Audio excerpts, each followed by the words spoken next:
Bien. Bueno, vas a desconectar tu...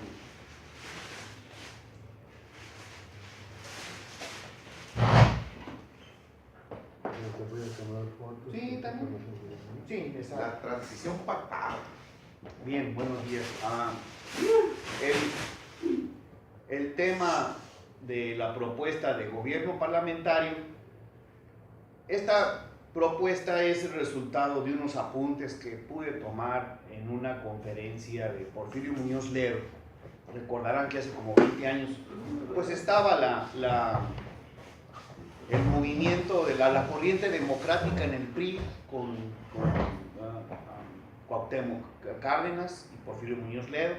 Finalmente se salieron, se incorporan a la izquierda mexicana en los años 80 y es cuando por primera vez escuché la propuesta de implementar en México el gobierno parlamentario, pues para terminar con un presidencialismo totalitario y absolutista que pues no permite que se desarrolle la sociedad mexicana como lo necesitamos. Ese tema de implementar el gobierno parlamentario pues tiene más de 20 años que yo tengo conocimiento y ha estado ahí en los cajones y ha tomado especial relevancia estas últimas semanas por la razón de que el exgobernador Manlio Fabio Beltrones ha presentado una iniciativa para formar gobiernos de coalición porque le preocupa la gobernabilidad de México para el caso de que el nuevo presidente en el 2018 o presidenta llegue al poder con únicamente un 20, 25 30% de los votos del electorado. De tal suerte que pues no tendría un peso político suficiente para sostener la gobernabilidad de México. Ahorita vamos a ver por qué. Aquí tengo unas gráficas que explican esa situación bastante. El tema México parlamentario, constitución revertida. Los diputados de los últimos 20, 30 años en México se han dedicado a utilizar la constitución para cancelar cada vez más los derechos ciudadanos en beneficio de los privilegios de los políticos. Nos han revertido la constitución política para beneficiar un sistema político que es eminentemente presidencialista, totalitario, con un peso de oligarquía muy fuerte, muy marcado. Esto es una propuesta y ruta de transición pacífica. Hay otras maneras de cambiar de sistema de gobierno, pero esta es una transición pacífica hacia un sistema de gobierno parlamentario en el que las mayores decisiones de gobierno surjan de un consenso entre los diputados y los senadores, no entre el poder ejecutivo.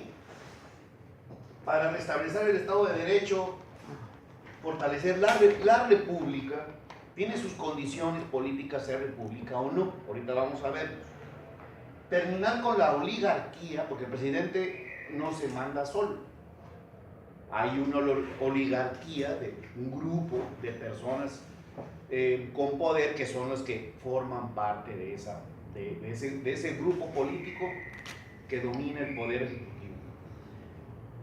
Y terminar con la oligarquía y la dictadura presidencial. Vamos a comenzar llamándole a las cosas por su nombre, llamando las cosas como son para podernos entender. Víctor, si por favor le das para adelante, vamos a ver dos conceptos muy sencillos. Definiciones. Vamos a definir de qué estamos hablando. Oligarquía, uno, es la forma de gobierno en la cual el poder político es ejercido por un grupo minoritario. Que tenemos una élite, un grupo de políticos en la Ciudad de México, con ramificaciones en todos los estados, que son los que toman las decisiones. Punto. Las elecciones y los votos es otra cosa. Las decisiones formales se toman por un grupo político reducido en México. Dos, grupo reducido de personas que tienen poder e influencia en un determinado sector social, económico y político. Esas son las manos en las que está México, independientemente del resultado electoral. no importa. Las oligarquías toman sus decisiones políticas, económicas y sociales, y el resto de la nación nos tenemos que allanar a esas políticas. Definiciones. Dictadura. Régimen político que por la fuerza o violencia concentra todo el poder en una persona o en un grupo u organización y reprime los derechos humanos y las libertades individuales. Es el caso mexicano. 2, y este es muy importante. En la antigua Roma, dictadura es una magistratura extraordinaria que era plenipotenciaria, ejercida temporalmente. Esta es una clave política muy importante. Esto explica muchas cosas. Ejercida temporalmente con poderes excepcionales. ¿Por qué? Bien sabemos que el Imperio Romano peleó y sostuvo guerras con todos sus vecinos. Tan es así que se expandió su territorio muchísimo. En aquel entonces, en los territorios donde había guerra, el Senado romano enviaba un magistrado plenipotenciario con todos los poderes, inclusive dictatoriales, con el objetivo temporal de pacificar la región y regresar a la sociedad al trabajo, al progreso, al desarrollo en paz, ya pacíficamente después de años de guerra. Cuando esa sociedad, ese territorio ya conquistado, se reincorporaba a la vida productiva, este magistrado plenipotenciario tenía que regresar al Senado en Roma, rendía un informe de guerra, un informe de la situación, todo está en paz, y también rendía su poder. Esto es, decía, misión cumplida. Ganamos la guerra o la perdimos, lo que haya sido. Y si la ganamos, la sociedad está trabajando, está produciendo. Y esto es muy importante porque, bien sabemos, para sostener un ejército en guerra, al Estado le cuesta dinero.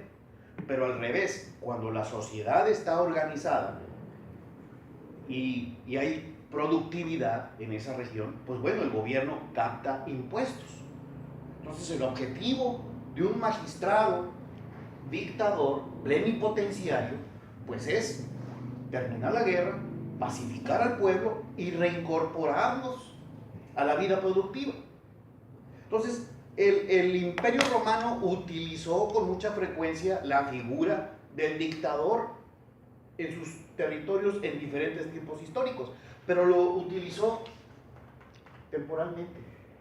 Ya que estaba el pueblo en paz, el Senado nombraba un regente, un gobernador, y pues bueno, es el que administraba los impuestos, construía la infraestructura y avanzaba la sociedad. Es un caso semejante, por ejemplo, si regresamos a la presidencia mexicana. La presidencia mexicana emana de la Constitución de 1917, que la impulsó Venustiano Carranza. Era presidente y se impulsó la nueva Constitución de 1917, el año que entra cumple 100 años. En aquel entonces, México estaba todavía en un periodo revolucionario, había guerra en México. Estábamos en guerra. Tan es así que un grupo rebelde persiguió a las fuerzas federales que cuidaban a Venustiano Carranza, tuvo que huir a Veracruz y lo asesinaron, siendo presidente. Fue resultado del movimiento revolucionario. Esta Constitución de 1917, a partir de Venustiano Carranza y sus sucesores, pues bueno, enfrentando una nación en guerra, pues el presidente tiene que tener todos los poderes necesarios pues, para poder enfrentar una guerra y poder pacificar a la nación. Y no fue sino hasta que viene el presidente Plutarco Elías Calles, que también fue general, y fue el que acaba pacificando México, que llama a los líderes que todavía estaban en guerra y los incorpora al nuevo partido que él funda, el Partido Nacional Revolucionario. Incorpora a esos líderes al gobierno y se pacifica la nación. Plutarco Elías Calles comienza la tradición de que el presidente mexicano tiene el derecho de nombrar a su sucesor. Duró muchos años esa tradición. Y Plutarco Elías Calles pues nombra a Lázaro Cárdenas y continúa, también fue general, tampoco fue militar, continúa su presidencia en forma totalitaria y absolutista, pues cuando ya la nación está en paz. Sin embargo, no regresa los poderes extraordinarios al Senado, se quedan con ellos. Y a la fecha, por favor, avanzamos, Víctor. ¿Por qué cambiar el sistema político mexicano? Cada uno de nosotros tenemos 1000 razones. Sin embargo, pues bueno, en algún momento podemos llegar a una síntesis. Estas son algunas de las ideas. Tenemos un sistema presidencial absolutista, totalitario, inoperante y sin control por otros poderes. Esto es básico. Los presidentes de otras repúblicas en el mundo, comenzando con la de Estados Unidos y la de Francia también, son sistemas de gobierno presidenciales, pero tienen una fuerte supervisión y control del Parlamento. Esto es de los diputados y los senadores. Tan es así que pues hicieron renunciar a Richard Nixon. El Senado, el Parlamento norteamericano le encontró alguna irregularidad en su gobierno y le retira el voto de confianza y tuvo que retirar a Richard Nixon. El hombre más poderoso en el mundo renuncia a su presidencia y no fue voluntariamente, fue después de audiencias y un juicio que se le hizo en el Senado y en la Suprema Corte de Justicia en Estados Unidos. Igual es el caso de la presidencia de Francia. Los presidentes de Francia también están sujetos, no se mandan solos, están sujetos al escrutinio y estricta supervisión de los senadores. Y aunque sean electos por el pueblo, cuidado con que hagan algo mal porque se les retira el voto de confianza y el resultado es la renuncia. Entonces, es cierto, son sistemas presidenciales, pero están sometidos a un escrutinio y a un estricto control de los diputados y senadores. Ese control no existe en México. Los diputados y senadores no controlan a nuestro presidente. Lo que sucede es que el presidente tiene cooptado al Congreso, al Senado, de tal manera de que pues están coludidos en el mismo proyecto político. Y esa relación tan estrecha del Poder Ejecutivo con el Legislativo pues permea y está reflejado también en todos los estados, porque los gobernadores de los estados tampoco están supervisados por el Congreso, al contrario, trabajan en equipo. No hay esa relación de supervisión, hay colaboración. Por eso es que pues, se emiten todas las leyes que sean necesarias, no importa. Otra razón, tenemos una elevada discrecionalidad en las acciones de gobierno, pérdida de confianza y legitimidad en las instituciones. Esto es falta de responsabilidad. Enrique Peña Nieto llega al poder con ¿cuánto? 22% de los votos, 22-24%, y tiene un 75-76% de la votación en contra.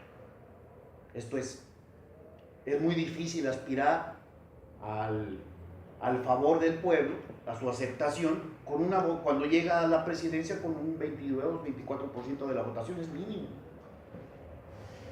Crecimiento desmedido de la nómina y la burocracia, lo vamos a ver.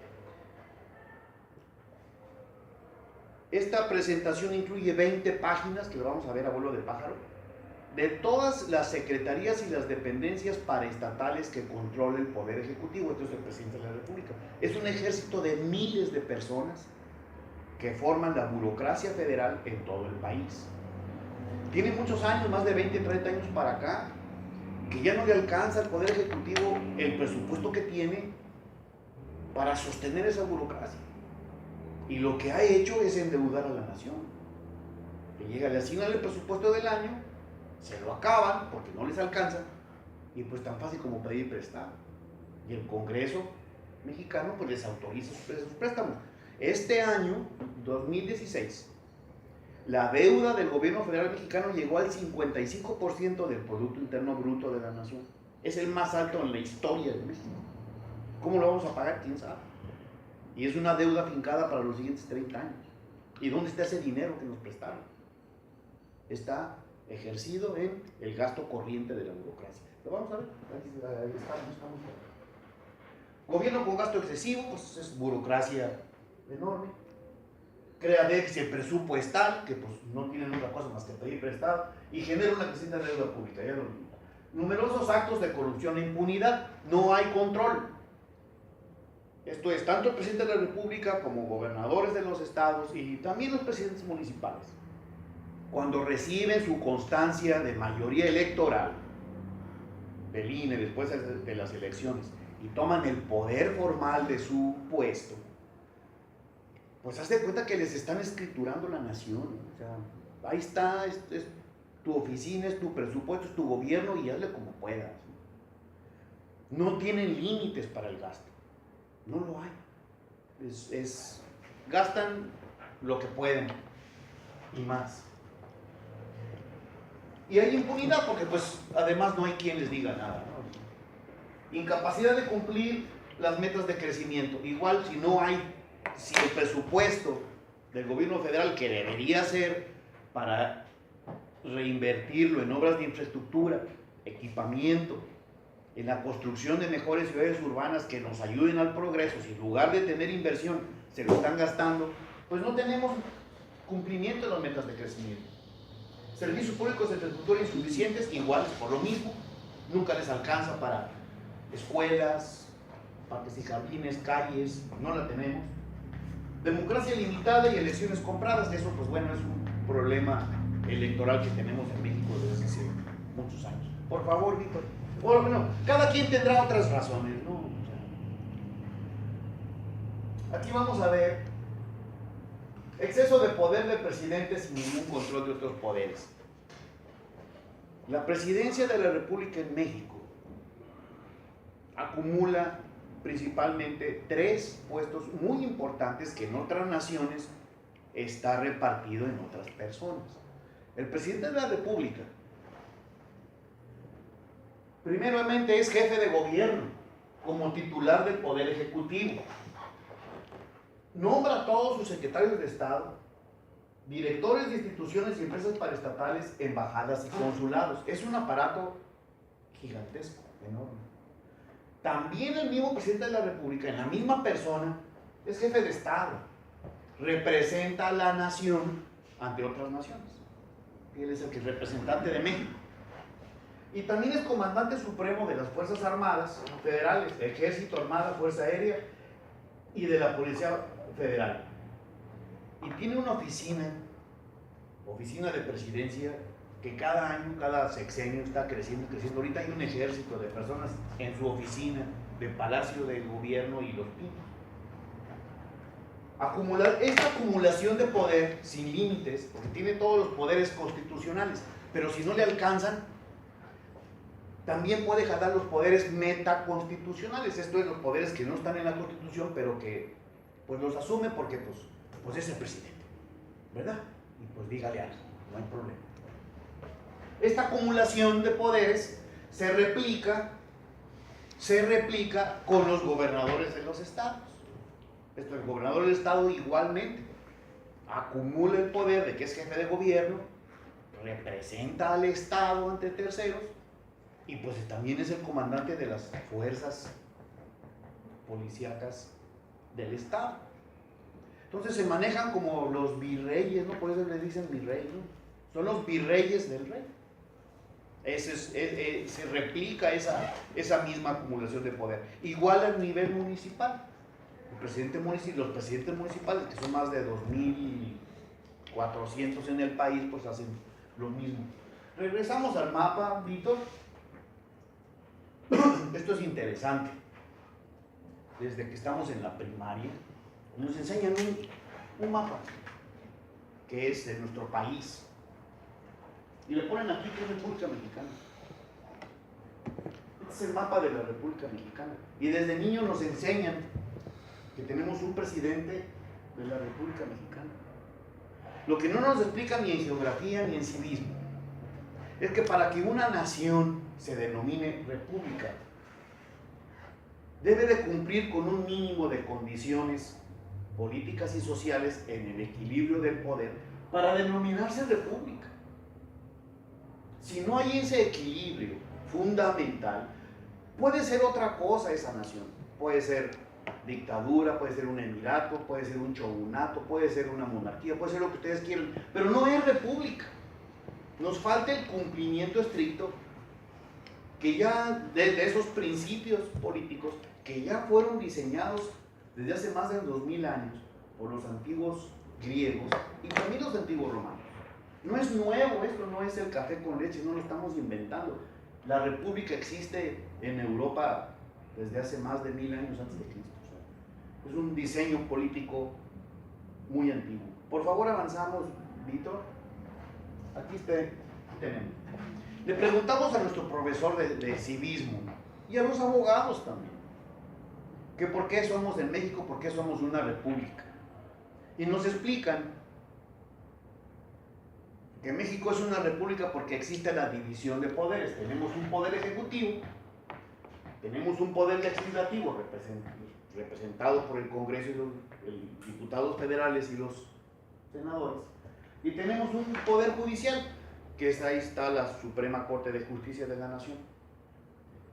Pero estos poderes en México, si bien están divididos, están separados, hay una separación de los poderes, pues no es más que una plataforma de gobierno, pero no es el sistema de gobierno. Esto es una plataforma. Nos falta el sistema de gobierno. No existe en México el control entre uno y otro.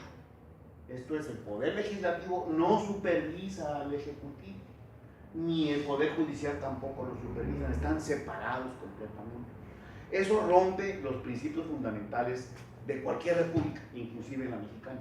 También están incluidos un cuarto poder, que pues están incluidos pues, como denominados poderes fácticos, que si bien no son poderes que están incluidos en la Constitución, sí efectivamente hacen gobierno y sí influyen en forma efectiva en las decisiones políticas. Los medios, no le decimos a la prensa y a la televisión, pues es el cuarto poder, pues aquí está el cuarto poder. Aquí está el cuarto poder. ¿Quiénes están? Bueno, partidos políticos, ejercen política, ejercen gobierno, aunque no estén dentro de la estructura formalmente de alguno de los poderes de la Unión. Los partidos políticos ejercen decisiones políticas. La aristocracia igualmente. La aristocracia, pues vaya, por su fuerza económica, pues bueno, tiene acceso a tomar la influencia de las decisiones políticas. Medios, sindicatos, también el extranjero. Hay personajes extranjeros que han logrado tener cierta influencia política en las decisiones históricas del gobierno mexicano. Entonces, en México tenemos 3 poderes constitucionales y tenemos un cuarto poder, que son poderes fácticos. No están reconocidos o descritos dentro de la estructura constitucional, pero sí ejercen política, sí hacen gobierno, y hay que reconocerlos. Aquí están. Por favor, Víctor, si avanzamos, tenemos propuesta: el restablecimiento de la república, que no tenemos en México, y el Estado de Derecho. Los tres pilares fundamentales de cualquier república. Estos puntos, los 3 pilares fundamentales de cualquier república, ya fueron definidos tanto por los antiguos griegos como por el Imperio Romano. No es nuevo, no es el café con leche. 1. Para que existan las condiciones para que exista una república, formalmente. La división de poderes, ya lo vimos, tenemos un ejecutivo, un legislativo y judicial. Esa es la plataforma de gobierno para evitar primeramente la acumulación de poder en una sola persona. Esa acumulación de poder sin control es lo que nos tiene arruinado presupuesto y el desarrollo social de México. Tenemos división de poderes, ya lo vimos, y su control recíproco. Esto es fundamental. Los poderes se deben de controlar entre ellos mismos. principalmente la vía de lo que es el presupuesto, el ejercicio del presupuesto. Tenemos el caso, por ejemplo, ya lo vimos, el Congreso de la Unión, diputados federales y senadores. En el Congreso tienen el monopolio de modificar y de crear las leyes en México. Nadie puede hacer leyes nuevas ni modificarlas más que los diputados federales y los senadores. Es un monopolio que tienen. Como ciudadanos no podemos intervenir en sus decisiones. Ellos redactan las leyes a como mejor conviene y las aprueban o no. Bueno, pero resulta que ese Congreso, ese poder legislativo, aparte, para sostenerse su operación diaria y cotidiana, también tiene un presupuesto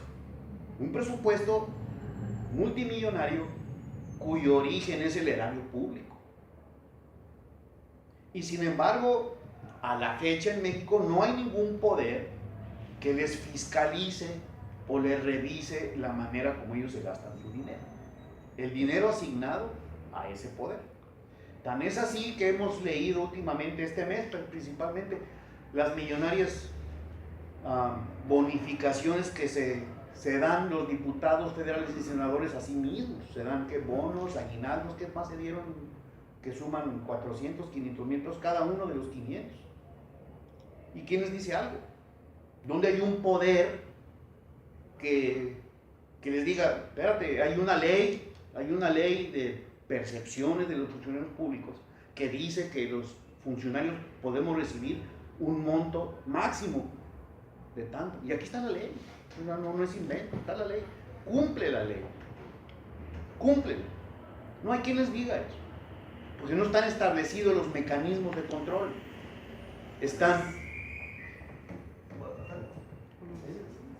Si no hay esos mecanismos de control, pues bueno, mientras nadie les diga nada, pues ahí van a estar, ¿no? Entonces, ese es un ejemplo de la falta de control recíproco. Igualmente el Ejecutivo se trata de controlar a sí mismo con las oficinas de Contraloría y Fiscalización, que no son suficientes para controlar el gasto excesivo del Poder Ejecutivo. Segundo, condición para que seamos república: la participación política activa por parte de los ciudadanos. Esto supone la publicidad de los actos estatales y la necesidad de instrucción en materias de ciencias jurídicas y política, tanto teórica como práctica, someter a elecciones generales las opciones políticas, como el referéndum. Por ejemplo, en otros países cualquier decisión que afecte en forma importante a la sociedad se manda a elección. Por ejemplo, si quieren autorizar un cambio en la tarifa de la luz de la electricidad o de las gasolinas, se somete a referendo, se va a votación. Si en Estados Unidos han votado inclusive si quieren autorizar o no el uso de la marihuana, pues hay unas boletas que en las elecciones ahí lo votan, y hay gente que dice que sí, hay gente que dice que no. Y la autoridad se somete a la decisión, al resultado electoral. Porque para eso es la consulta con el pueblo, para que los funcionarios tomen las decisiones de acuerdo a esos resultados. La representación de todas las clases sociales dentro de las instituciones de gobierno con iguales atribuciones y prevalencia de ninguna. Bueno, ya sabemos, tenemos en la mayoría de partes del mundo, inclusive en México, cierto,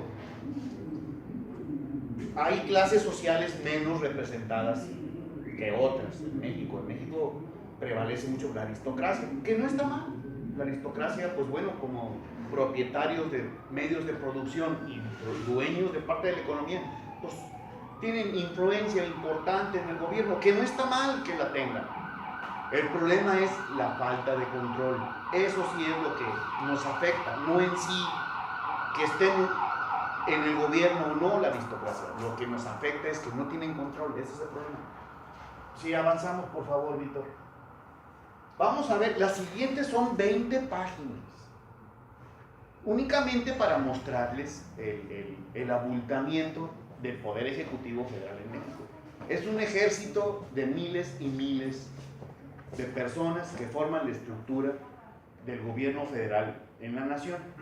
Lo vamos a ver a vuelo de pájaro, porque tampoco podemos verlo, pero sí hay. Antes eran más, ahorita son 300, 299. Eran más, antes eran más de 600 hace 20 años. Pero bueno, tenemos únicamente, por ejemplo, oficina de la presidencia, para que vean el ejército de personas que tiene a su disposición el presidente de la República.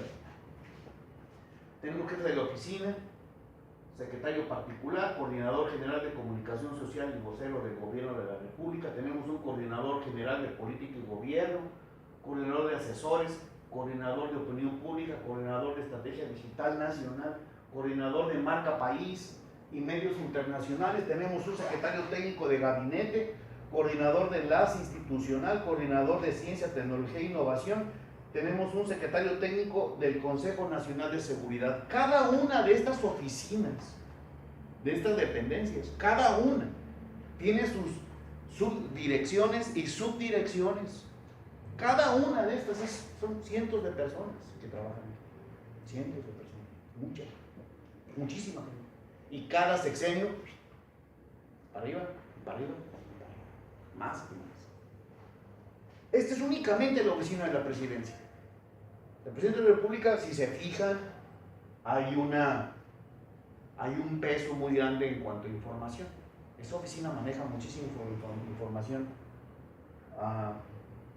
Tema de seguridad, comunicaciones. Esta es la oficina, únicamente la oficina del presidente. No hay presupuesto que le alcance para él. Avanzamos, por favor. Tenemos el gabinete legal y ampliado. Cuando elegimos un presidente de la República, ese presidente adquiere el derecho de nombrar a todo su gabinete. Aquí están todas las secretarías. Secretaría de Gobernación, Relaciones Exteriores, Defensa Nacional, Secretaría de Marina, Hacienda y Crédito Público, Desarrollo Social, Semarnat, Secretaría de Energía, Secretaría de Economía, Zagarpa, Comunicaciones y Transportes, Educación Pública. Cada vuelta lo mismo. Cada una de estas secretarías. ¿Ustedes saben lo que maneja esta Secretaría de Presupuesto? Es un cheque de este tamaño. Esta nada más. Comunicaciones y Transportes. O sea, es un poder gigantesco, sin control. Sin control completamente. Tenemos Secretaría de Cultura, acaba de fallecer Rafael Tovari de Teresa, falleció hace, la semana pasada, ¿no? Lamentablemente. Secretaría de Salud, Trabajo y Previsión Social, Desarrollo, Turismo, esta oficina, Secretaría de la Función Pública. En lugar de que el Congreso o el Poder Judicial supervise el trabajo del Ejecutivo,